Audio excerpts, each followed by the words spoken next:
നമസ്കാരം. ഇന്ന് നമുക്കൊരു വെറൈറ്റി വീഡിയോ കണ്ടാലോ? അപ്പോൾ ഇന്ന് നമ്മൾ ഒരാളെ പരിചയപ്പെടുത്താൻ പോവുകയാണ്. നമ്മുടെ ഫ്ലവേഴ്സ് ചാനലിലും അതുപോലെ ഐറ്റം വേറെ ഒരുപാട് പരിപാടികൾ അവതരിപ്പിച്ചിട്ടുള്ള നല്ലൊരു ഗായകനാണ്. പക്ഷെ ആ ഗായകൻ ചെയ്യുന്ന തൊഴിൽ നമുക്ക് ആദ്യം ഒന്ന് കാണാം. നമസ്കാരം ചേട്ടാ, സന്തോഷം. ഞങ്ങൾ വളരെ ദൂരത്തു നിന്നാണ്, നേരത്തെ പറഞ്ഞു.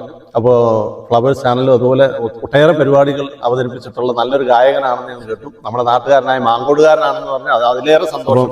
നമ്മുടെ സുഹൃത്തുക്കൾക്ക് വേണ്ടി ആദ്യം ഒന്ന് പരിചയപ്പെടുത്തി ഒരു നല്ല രണ്ടുപേര്. കാനായിലെ കല്യാണ നാളിൽ കൽഭരണിയിലെ വെള്ളം മുന്തിരി നീരായി. കാനായിലെ കല്യാണ നാളിൽ കൽഭരണിയിലെ വെള്ളം മുന്തിരി നീരായി.